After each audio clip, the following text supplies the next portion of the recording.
One-on-One with Jane Mitchell, featuring the legends.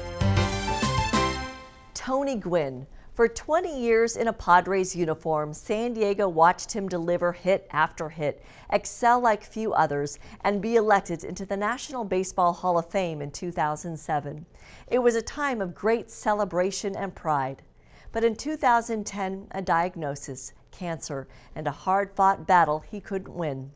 Number 19 passed away June 16, 2014, at just 54 years old. A heartbreaking loss that transcended a uniform, touching all who knew him and many who just felt like they did because of the man he was. In this edition, we revisit his life story and listen to some of the beautiful tributes shared at the public memorial service celebrating the life of the late, great Tony Gwynn.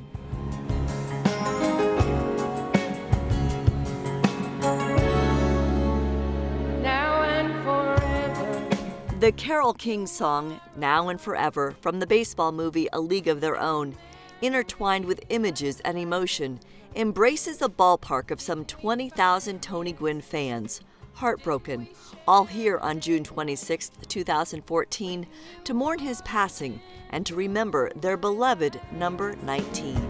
Now and forever, I'll remember. Cry no more.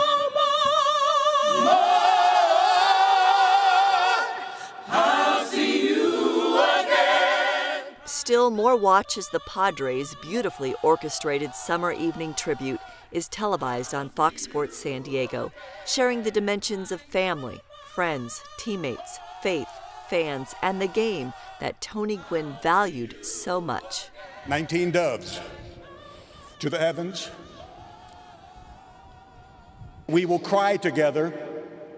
We will laugh together. We will have joy together today, but one thing we will never do is to forget the greatest hitter of his generation and one of the greatest people in the history of Major League sport.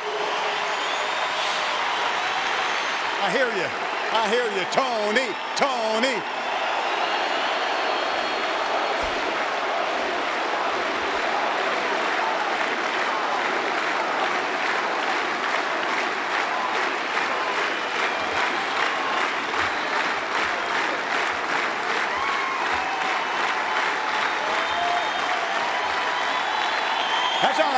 That's all right.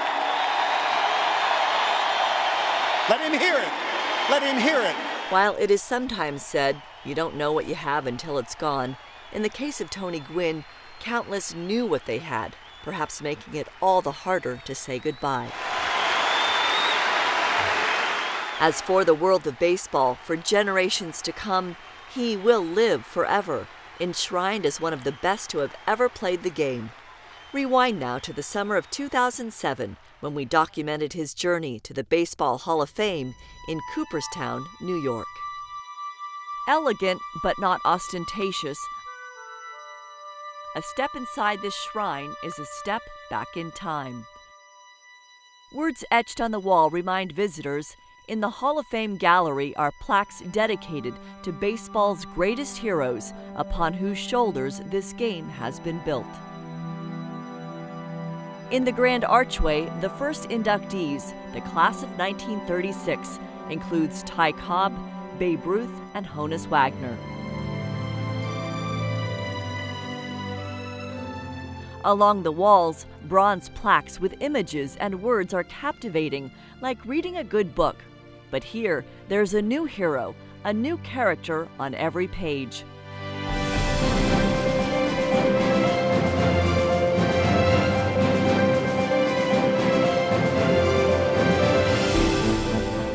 The words paint pictures of careers on the diamond, decade after decade. Babe Ruth, greatest drawing card in history of baseball. Ted Williams, batted .406 in 1941, named Player of the Decade 1951 to 1960. Hank Aaron hit 755 home runs in 23-year career to become Major's all-time homer king. And then there's the plaque that gives unexpected goosebumps. The name, Willie Keeler. His plaque's description, hit 'em where they ain't, baseball's greatest place hitter. batting champion 97-98. That's 1897 and 98, 100 years before Tony Gwynn would accomplish similar feats.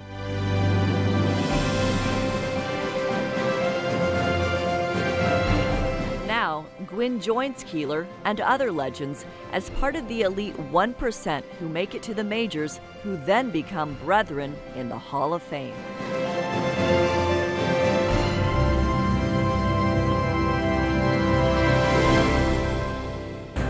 Say hey, Willie Mays, Yogi Berra, Brooks Robinson, Reggie Jackson. To tell Tony Gwynn's journey of becoming a Hall of Famer, we begin at the end. Induction Day, Sunday, July 29th, 2007. Rollie Fingers, Willie McCovey, Sparky Anderson, Rod Carew, Dave Whitfield. Of the 61 living Hall of Fame members in '07, a record 53 are on stage for this annual celebration of excellence. Bill Mazeroski, Sandy Koufax, Lou Brock, Johnny Bench, Gaylord Perry, Billy Williams, Brooks Robinson, Reggie Jackson, Ozzie Smith. Please welcome the newest members of Major League Baseball's Hall of Fame, Cal Ripken Jr. and Tony Gwynn.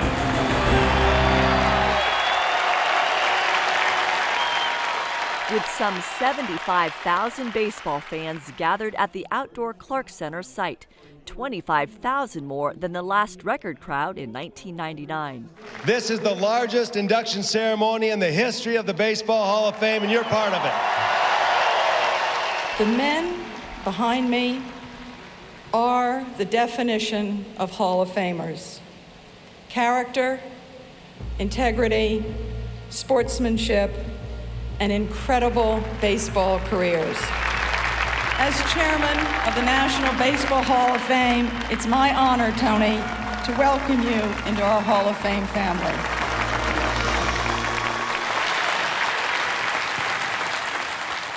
For me, this story kind of begins in Long Beach, California. As a kid growing up, my brothers and I watched baseball all the time, played it all the time in our backyard. And for us, I don't think any of us thought that hitting a fig or hitting a sock ball or hitting taped up a wad of tape was going to turn into this. It's just unbelievable.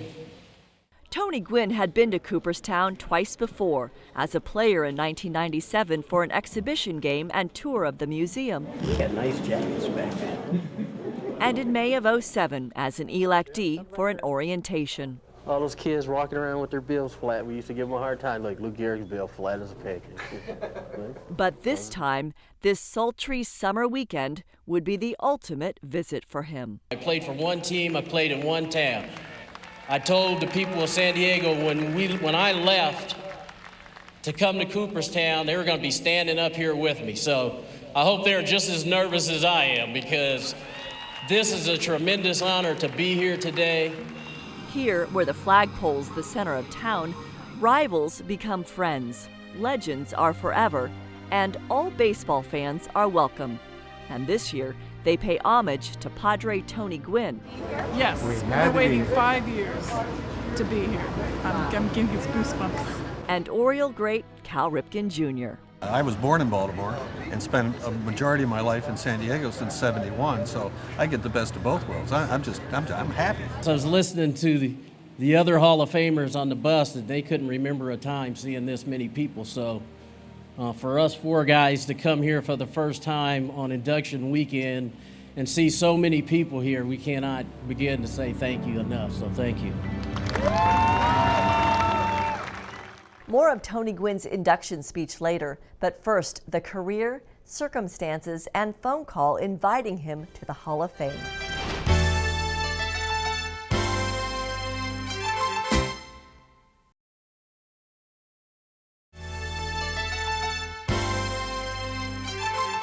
Through 2015, there has never been a unanimous vote for a person on the ballot for the National Baseball Hall of Fame, not even for Babe Ruth or Ted Williams. But Tony Gwynn with nearly 98% And Cal Ripken Jr. with nearly 99% sure got close back in 2007. They received among the highest number of votes ever as first ballot inductees, both well above the minimum of 75% and more than Gwynn could have ever imagined. As a kid from Long Beach, a San Diego State basketball and baseball star, and a young outfielder for the San Diego Padres, Tony Gwynn held the Baseball Hall of Fame in high regard. A place for legends, untouchable, unreachable. I thought it was cool early in my career that I got to play with some guys who I thought were going to be in the Hall of Fame. What a difference 2 decades makes. He's a 15-time All-Star with more than 3,000 hits, 8 batting titles, 5 Gold Gloves, and a career .338 batting average, 17th highest all time. I can't lie, when I retired, I watched every Hall of Fame ceremony from the time I retired until until January 9th, actually, and you know, you just don't know. He retired in 2001, and 2 years later, we sat down with him one-on-one, knowing he'd be eligible for election in 2007. He listened to quotes from Hall of Famers gathered during our 2001 visit to Cooperstown for Padre Dave Winfield's induction. Ernie Banks said he was going to be there when Tony Gwynn comes into the Hall of Fame. Willie McCovey says one of the greatest hitters of all times. Don Sutton said if it were possible to waive the 5-year rule, they would do it for Tony Gwynn. He'll be here. Wow. Yogi Berra. It's a shame he's going to retire after this year, but he feels he's had enough and he'll be in the Hall of Fame. Wow. It's nice. It's really nice. It's and I tell people this all the time because, you know, since I retired, I get introduced as future Hall of Famer, you know, first ballot Hall of Famer, all that. We have to wait to see, you know. I dread talking about it because I don't want to jinx myself. Believe me, I want to get into the Hall of Fame, but it's not my call. It's not my call. Fast forward now to early morning, January 9th, 2007. Announcement day, just sitting there waiting, and when it rang and I looked at it and it was 212 area code, I knew that they don't call you to tell you you didn't make it. Hello? Hello, may I speak with Tony, please? This is Tony. Tony, this is Jack O'Connell with the Baseball Writers Association from New York City. How are you today? I'm good. Tony, I'm calling to tell you that the baseball writers have elected you to the Hall of Fame. Congratulations. Wow.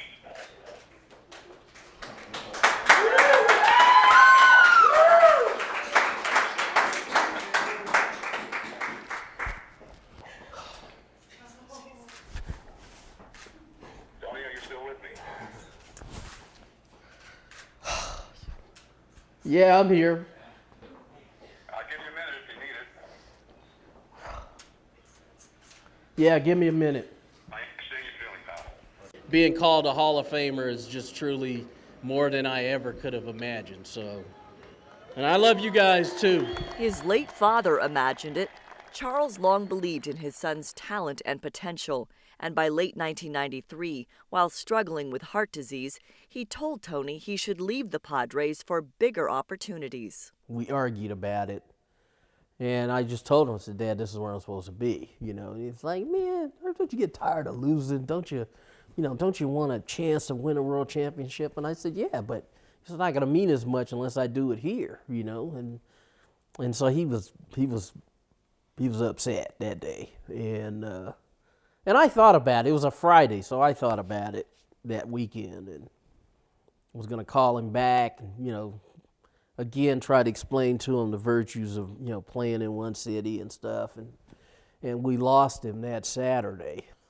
Out of this whole 20 years, 25 years now of playing baseball and going through some ups and downs and struggling and, you know, having success, that sucks the most, not picking up the phone that day and, you know, maybe an hour later, a couple hours later, just picking up the phone and calling him. But now knowing that dimension of his loss, we better understand his reaction to this question back on announcement day. I know you're all about heart and soul in your family, and I think people would be interested to know how you're feeling, what you think your dad would be thinking right now.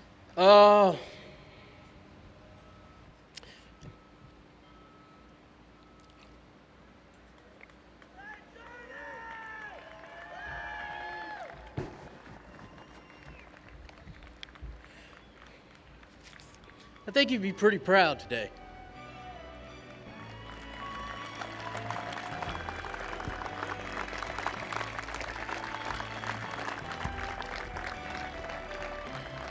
I think he'd be pretty darn proud.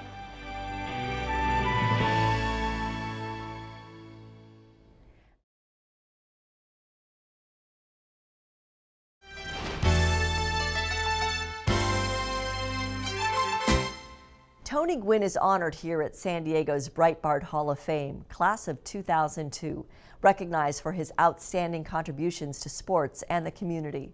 He made a career of doing his homework and being prepared, but starting with the day he was elected into the National Baseball Hall of Fame, even he wasn't ready for the whirlwind that becoming a Hall of Famer entails. That beautiful sunny day at Petco Park is part of the blur of January 9th, 2007 for Tony Gwynn. Countless fans are clear about what Mr. Padre means to them. Why did you want to come down here today? Oh, just to see one of the greatest hitters of all time. We love him. We love him because he's faithful to San Diego and he has a place in our hearts. As Tony Gwynn steps away from the stage, his young and proud San Diego State baseball team sends him off with the Aztecs fight song. While busy with interviews and checking out his new car from the Padres, his wife comments about the call. That was the first time I've ever seen Tony ever break down and need a minute to get his composure. What are you thinking about right now? I'm thinking about having fun. Starting with a trip to the Big Apple for a Hall of Fame media blitz with national media and appearances on the David Letterman Show and the Home Shopping Network. I was like, wow, I just can't believe we just went on national TV to hawk our own stuff on national TV. After sleeping most of the way home, it was like, did that just happen? Did I just go to New York and sign all that stuff? And then now here I am back at home. And it's like, you know, my cake was still in there from announcement day, and you know, people had brought cookies and cakes and pies and stuff, and I was just like, you know what, I gotta go to work tomorrow. Hey pitchers, let's go! Not surprising to his coaches and team. Hammer, you gotta touch the bag! This is his heart. I mean, he grew up around here and he went to school here, and I mean, this is his love now, and I know he left his game behind, and it's nice that he's in the Hall of Fame, and it's nice to see that he still cares about us and gets back here in a matter of time. So. And I think he knows what he is on the national stage, but at the same time, he loves these kids and he loves coming to work and helping these guys hopefully live a dream. Fly ball, Nick, you gotta know where to go. It's Saturday, March 9th, 2007. 2 months since the call, and the Hall of Fame electee and his Aztecs are playing in the second annual Tony Gwynn Classic at Petco Park. Good breaking ball right there. Between games, these things make me nervous. A tribute to him. I'm thrilled that people remember what I did out there on the baseball field. It was a great time in my life. A precursor to the summer ceremony. God, that is so hard. How am I going to get through Cooperstown, man? I don't even. That's going to be rough. Woo, it's going to be real rough. After the meeting with the umpires and listening to his daughter sing the national anthem,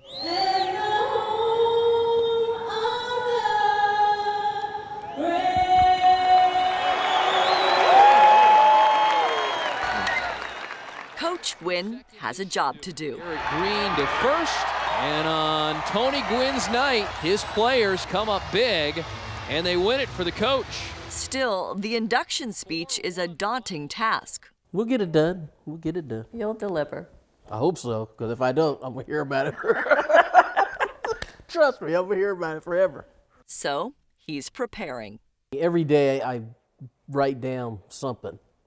You know, somebody I need to thank, somebody who needs to be remembered. He keeps his speech under wraps as the spring unfolds, and a proud city and team celebrate his journey with a countdown to Cooperstown at the ballpark. In May, his Aztec team is out of contention for the NCAA postseason tournament. But the silver lining, he's able to travel back to San Diego in time to see his son play. And so that brings up Tony Gwynn Jr. Tony Jr. had been called up to the bigs with the Milwaukee Brewers. Can't tell you what a rush it is to see him sitting down there, man. It's pretty awesome. By July 19th, it's Tribute to Tony weekend. Gwynn makes his Major League debut July 19th. Hey, that's 25 years ago today. 25 years. With the ballpark decorated with brown and yellow bunting, Padres colors his rookie season, and the countdown number down to single digits, Jerry will now unveil the Tony Gwynn Wheaties box. Saturday, an on-field ceremony before the historic unveiling of the 9-foot Tony Gwynn statue behind center field at Park at the Park. A statue that will be in this city for this generation and all the generations to come.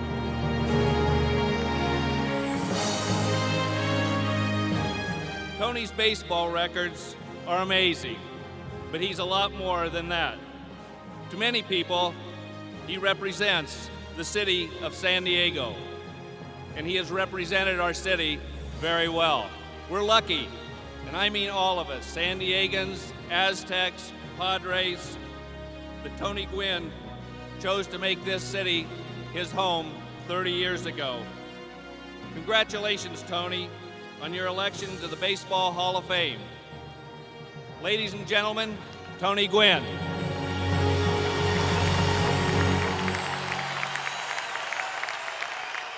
It's been an unbelievable ride for the last 6.5 months. And we're 8 days away and counting, and as you can hear, my voice is cracking, so you can imagine what's gonna happen a week from now. So I'm honored to be the first guy, the first statue out here at Petco Park. I'm thrilled to death to be a part of it. But more importantly, I'm a San Diegan, okay? I'm a Padre.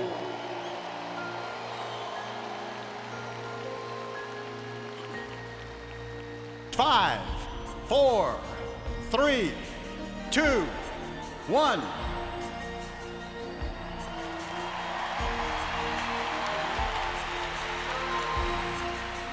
As the game against the Phillies begins, Tony Gwynn takes his spot in the Channel 4 San Diego announcer's booth, sounding relieved and pleased with the statue's likeness and tribute to his father. That phrase was, if you work hard, good things will happen. And that was on, they put that on the back of the statue. And, you know, I was at the front looking at it, and then when you see that on the back, with Charles Gwynn Sr. underneath, it really meant a lot.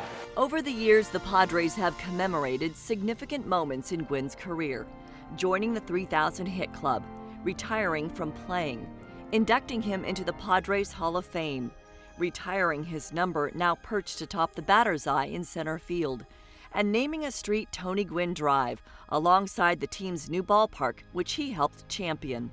And now a statue the week before his induction. I've been in Cooperstown, but to think that, you know, people thought I was good enough to be with them, I can't even. It's not going to hit you until you get there.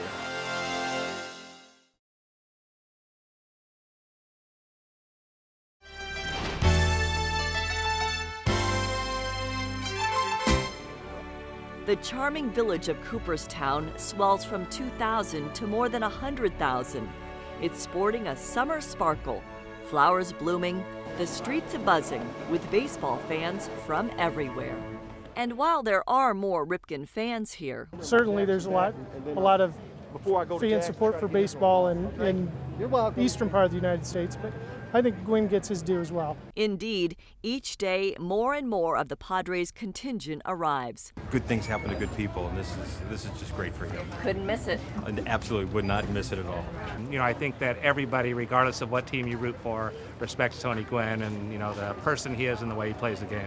Just stop any fan who's not wearing Padres gear. Love Tony Gwynn. Oh, you did? Even when he was your yeah. foe? Yeah, I'm a fan of the game. Well, I know that he was a totally excellent baseball player, and he's like the Hank Aaron of San Diego. Total icon, almost like God over there. You know, one of his favorite moments of all time is that home run in 1998 at the World Series. We were at that game, and the Padres were ahead until the Yankees had a great 7th inning and scored 7 runs. And I'm sorry, Tony, it didn't work out for you, but that's okay. He's still a great player. And I think he's good for the game. I mean, I've never heard anyone say anything bad about Tony Gwynn. The fact that he stayed in San Diego when he could have made a gazillion more dollars going somewhere else, but he was loyal to us, which that means a lot to a fan. It really does. While the excitement is building in town, it's a travel day for the inductees. That afternoon, the exquisite Lakeside Hotel Otesaga is ready for the weekend's Hall of Fame guests. It's locked down for security reasons, but granted special access, we're there first when the Ripkins drive up from Maryland. Then when the Gwynn gang arrives on a bus from the airport, after having flown on the Padres owner's jet, including Tony's wife, his mother Vandella, his daughter, other family members, and his brothers. Friend and agent John Boggs greets them. Jane, how are you? Good, welcome. Thank you. How was the flight? Great. Glad Great. to be here? Finally, yeah. Glad to be here, and you know, let's go. Let's see what this is all about. It's gonna be fun. All right. Inside, a piano sets the tone for an elegant, well-choreographed, and busy weekend. As the Gwynns pick up their official name tags and check in, Tony, in jeans, a sport coat, straw hat, and Padres logoed shoes, is greeted by familiar faces, yet seems a little overwhelmed. Trying to relax and stuff, so have a good time. The next day, amid a thunderous rainstorm, we find a spot inside to sit down one-on-one. We saw you come in yesterday. You said, let's just go see what it's all about. Once you got inside, what was it all about? Who came up to you? Tom Seaver was the first guy. He came up to me and gave me the standard, how you doing? Congratulations. This is going to be great. Your family's going to enjoy it. The Hall of Fame is great. At least as we're taping this right now, I'm calm. Soaking in the kudos of his fellow Hall of Famers. A lot of these guys have no idea how much of an influence they had in my career. We might not have talked like George Brett. I haven't talked to him that much during the course of my playing career. But anytime if he was on TV, I stopped what I was doing to watch him. Rod Carew has been my idol since whenever, and when they were on TV, I stopped what I was doing to watch him hit. Rod Carew, a line drive contact hitter like Gwynn. You measure a man by what he does for other people, and that's the way I measure Tony Gwynn. As a great ball player and a great person and a great friend. Concurring, the one-time Padres coach and the opposing manager in the '84 World Series, Detroit's Sparky Anderson. The Tony Gwynns of this sporting world is a hope and a dream that you got him. Not because of what he does on the field. He's going to do that. That's his natural ability. But what he does as a person. The writers are the ones who vote you in, but it's the acceptance of the guys who are already in there that allows you to relax and really try to enjoy it. And so thus far, been pretty good. They all seem to think I was okay. We've been here since Tuesday, and we've talked to a lot of fans. I talked to Tony this last spring and said, I'm going to Hall of Fame. Yeah, sure you are. So, Tony, we're here, Tony. And I appreciate that because, like I said last week, it's not just about me. I mean, everybody, I'm the guy being honored, but, this story's not just about Tony Gwynn. It's about my team, our team, the San Diego Padres, and our city. And the fact that people who are fans of the game, who may have never seen you, but who know you and respect you, that's a good thing, too. Yeah, that's wonderful. Yeah, it is because, it's a byproduct of lots of things, but probably the most important thing is doing it the right way. When you do it the right way, people let you know. They are not afraid to come up to you and tell you, hey, I appreciate the way you took care of your business. I appreciate the example you set for our kids.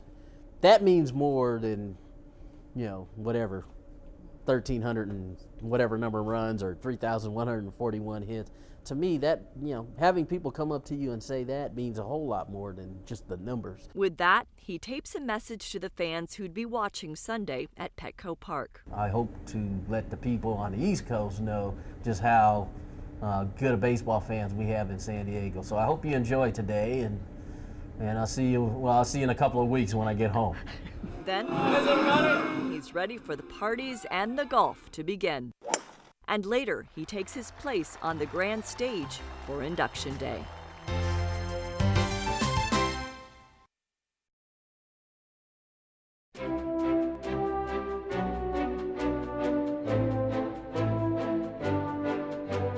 Friday evening, the Otesaga Hotel's front porch is the who's who of Hall of Famers. Very nice, very nice. In cocktail attire, catching shuttles to a private party. Our access allows us to capture the guest list: Wade Boggs, Ozzie Smith, Gaylord Perry, Frank Robinson, Jim Palmer, Al Kaline, Phil Niekro, Lou Brock, living legends. Then there's the newbie, Tony Gwynn, wide-eyed, in awe. To me, it's like, okay, what doesn't belong? By the traditional golf tournament Saturday morning, he's more relaxed. The media, a bit more frenzied. There's considerably more this year, and many from the East Coast, all vying for angles and interviews during the limited time access to most veteran Hall of Famers. Nevertheless, jump in to ask about Tony Gwynn, and the answers come easily. I remember one of my first spring trainings in Yuma, Arizona, playing third base, and Tony hit one to my left, and so I'd move over there, and they'd hit one to my right, and he'd hit down the line, and then I'd play him in, and then he'd hit one over the fence, so there was just too many things to defend. I don't think there's ever been a discouraging word written about that man, because I've met him a few times, the nicest fellow you want to meet, and pretty good hitter, too. This weekend, he received the glory of being in the Hall of Fame, which he had worked hard to get here. Batting titles, gold gloves, leadership. You're welcome, Tony. You deserve it, man. A lot of these guys are saying some good stuff about you out here. That's because you don't hear them behind closed doors like I do. I'm the newbie, I'm the rookie, and so it's really weird to be 47 years old and be treated like a freshman again. And all I can do is take it. I just got to take it, and whatever happens, happens. As he continues his game, I can't tell you how much fun we've had. We just, it's just being out here and, seeing the fans. Those fans, Tony, wait for him along the roadside. Thank you, Mr. Gwynn. On the back nine. I gotta go. Thank you.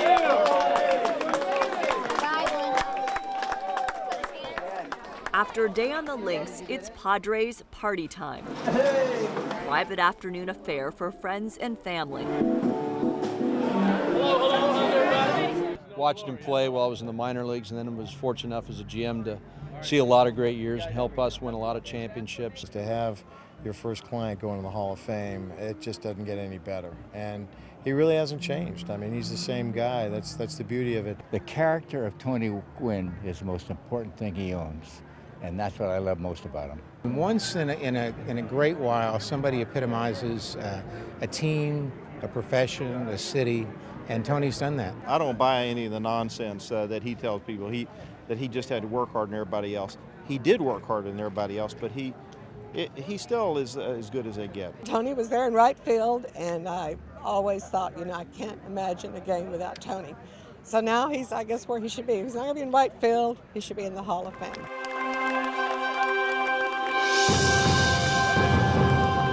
And that night, on their way to a dessert reception, Hall of Famers arrive by trolley.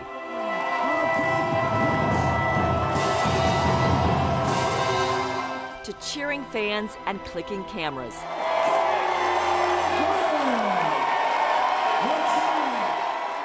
A red carpet evening before a day Tony Gwynn will never forget.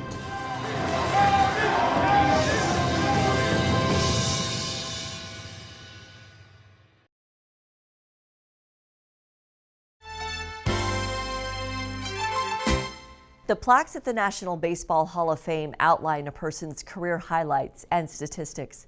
What they don't generally detail, who they are as a person, how they went about their baseball business, and what they had to choose, battle, or resist to get there. While we had told his story in San Diego in 2007, Tony Gwynn had an international stage to share his message about the people and the game he loved. Tony Gwynn and Cal Ripken Jr. are the first to be elected from the so-called steroid era, two men never associated with baseball's blemish.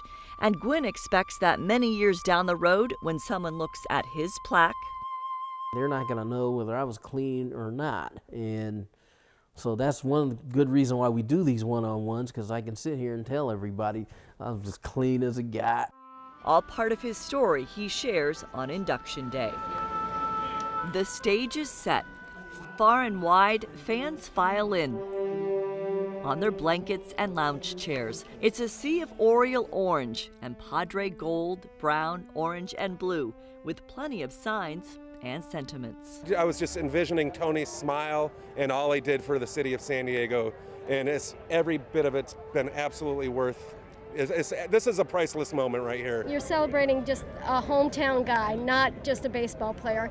And the country gets to see what we get to see every day. He gave so much to San Diego that we had to come here and give back and let him see what everybody thinks of what he did for us. San Diegans celebrate Tony Gwynn's favorite spot, his trademark hole between shortstop and third, where he got many of his hits. ESPN's cameras are in position to carry the ceremony live. In San Diego, Padres faithful are hearing his taped message at the Park at the Park. You know, I went from being a 22-year-old rookie to a 41-year-old man, and we've kind of all gone through this process together, and it's really been a lot of fun. Induction Day tops off 3 days in Cooperstown, a mix his family describes of anxiety and awe.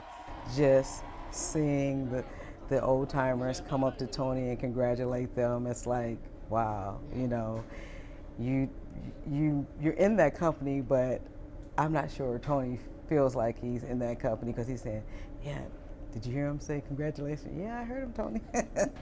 Played Little League together, goes way back, and very proud to see him accomplish this, and I think it's well deserved. Wow, you know, my dad, I know he's looking down, and it's going to be emotional, but I think we're all going to have a lot of fun with it. Perhaps it took being here to finally sink in, to feel he belongs, and for all the pep talks he gave his son, who's following in his footsteps. This time, it was Tony Jr.'s turn. This morning, said he was nervous. He said he was real emotional last night, didn't get very much sleep, but before I walked out the door, I told him everything was going to be all right. You know, it was no different than playing in front of 75,000. So I think he's going to be good. I think he's going to pull it together. Tony's daughter Anisha sings the Canadian anthem We sing on God and the national anthem. And the home of the brave. Just in case a threatening storm were to hit that afternoon, the program order changes. So, to his surprise, Tony Gwynn is batting leadoff. Can I call a timeout here because I need my nose here because I'm going to struggle. Hold on. And once he settles in, They've been telling me all day it's my day, so. He indeed delivers. No script, just notes, and a confident yet down-to-earth tone, that signature Tony. For a half hour, he chronologically walks through many of his defining moments, giving credit to contributors to his life and career, from Little League to getting a basketball scholarship out of high school to San Diego State.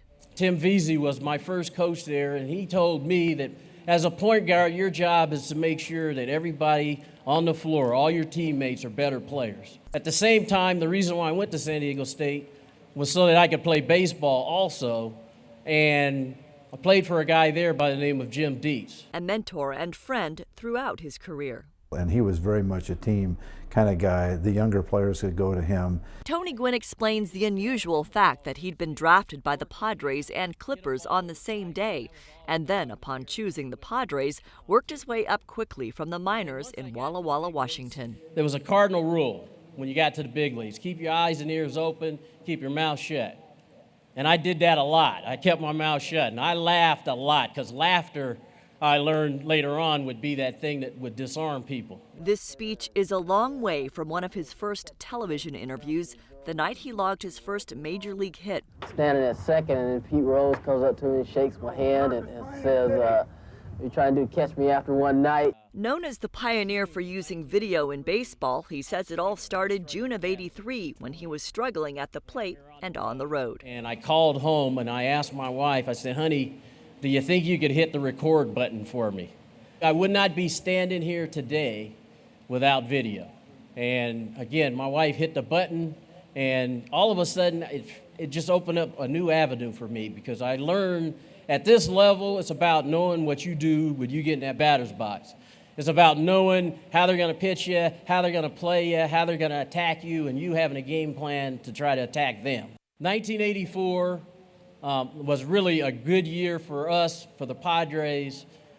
We had some veteran guys on our club, a Steve Garvey, a Goose Gossage, a Greg Nettles, and I was the fortunate one because my locker was right in the middle of all those guys. Tried to emulate some of the things that Garv told me. He said, stay on an even keel. He said, never get too high, too low, just go about your business.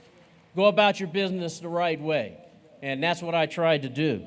And willing to listen, too, especially to Ted Williams at the 1992 All-Star Game. The first time I met him, I had a bat in my hand, and I said, hello, Mr. Williams, how are you? And he says, hey, Tony, how you doing? Let me see your bat. And I handed him my bat, and he started to pick his teeth with it. He started to pick his teeth with it. And if you're worth your salt as a hitter, your mind starts to race, it starts to tick. And really, what Ted made me do, he really made me think about the art of hitting a baseball. You know, 98, we just had a tremendous team in 1998.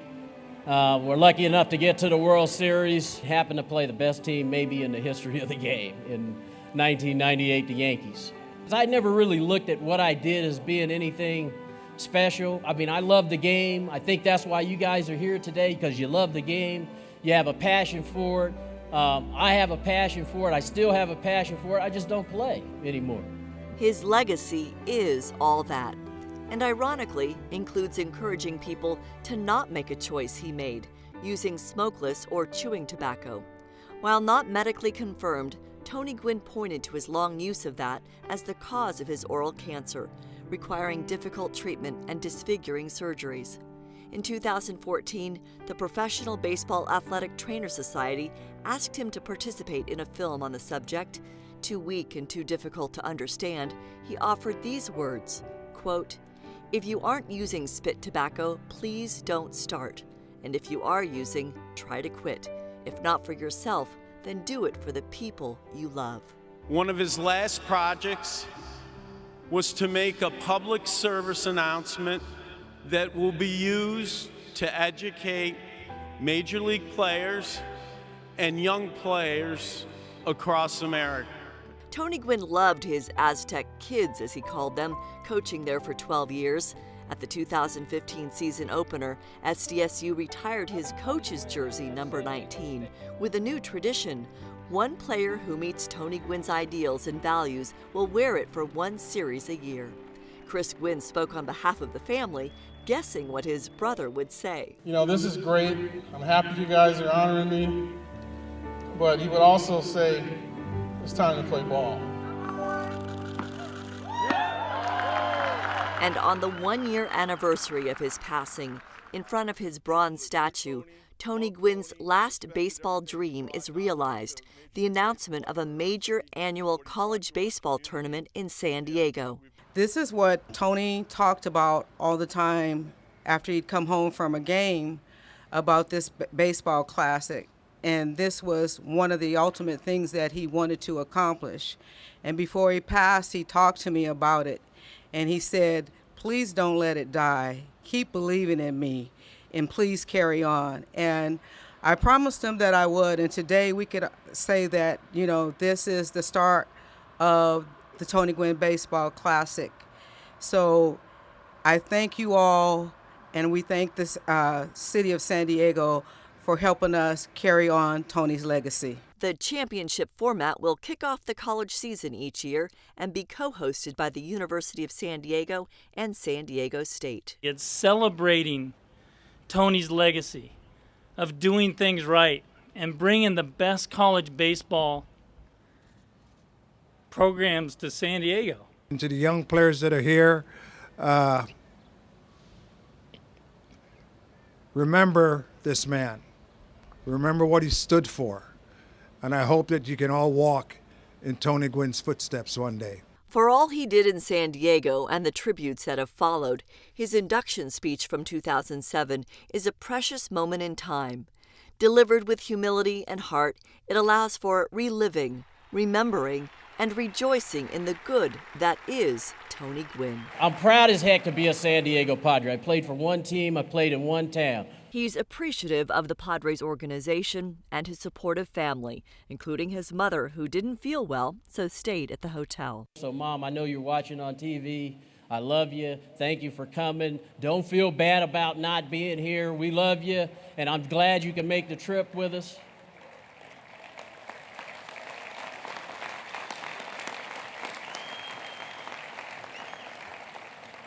You know, my father passed in 1993, and this would be an event he would love to be at. He would love it. And then my family, my wife, who, again, I would not be standing here today without her. Honey, I love you. Thank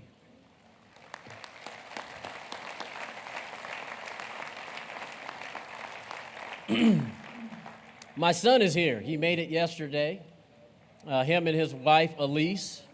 Thank you guys for coming. I'm going to be a grandpa in October for the first time, so that child's got no chance. Got no chance.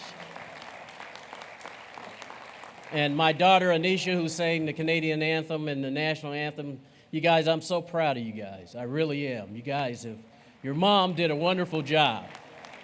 And I've kind of rode in on the back end. You guys make me so proud just watching the way you handle. Being a son of a major league player is sometimes a difficult thing, but you guys have always handled it great. And the rest of my family, and that's you guys, that's the fans. My adopted family, especially my fans from San Diego.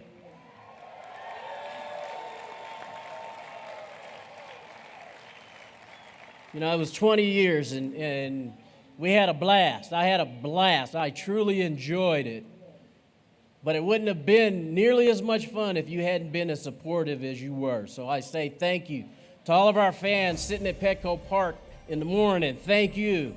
To the fans who've made the trek, thank you. To the fans who are here to see everybody, I say thank you, because you know what? For the rest of my life, when I come here to the Hall of Fame and I look out and I see as many people as I see here today, I can say in our first time here, our first Hall of Fame weekend, the people were lined up way, way back to the trees. So thank you, everyone. Thank you very much. I really appreciate it. Thank you.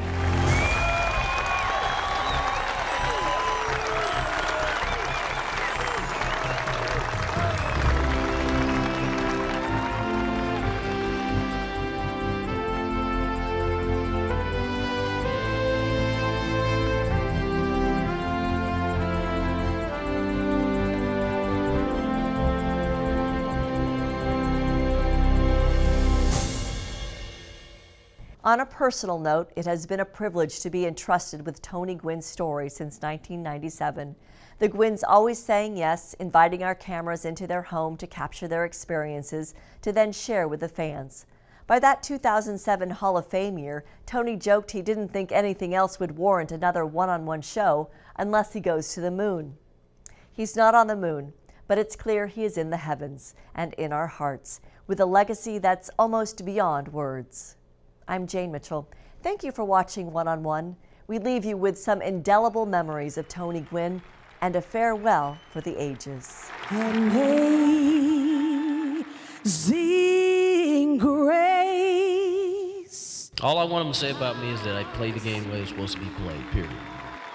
He was and will always be a shining light on this baseball team and this community. And we close tonight, and it seems poetic justice that we return the favor and shine that light on number 19, Tony Gwynn. Tony considered himself an everyman, and he remained an everyman throughout his entire life. During the dash of his 54 years, he showed us a template of how to live with dignity. He was an incredible friend. He was a definition of friend. Everything that Tony Gwynn did throughout his life became better, became so much better because of his association with it. Tony worked hard and he never cheated. When he talked about his children, he just lit up like the sun. And it was something that I envied, partly because I never had a dad, and he would have been a great dad to have. Bright shining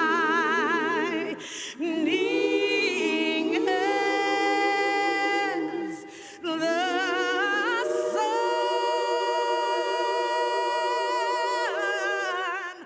From a Dodger fan, while working hard, he was always smiling, always laughing, and being jolly. He was Santa Claus in a baseball uniform. Always being humble, always thanking us. Well, it's us that needs to be saying thank you to T. Gwynn. You guys are why my dad loves San Diego so much. So thank you, good night, God bless, and be safe. And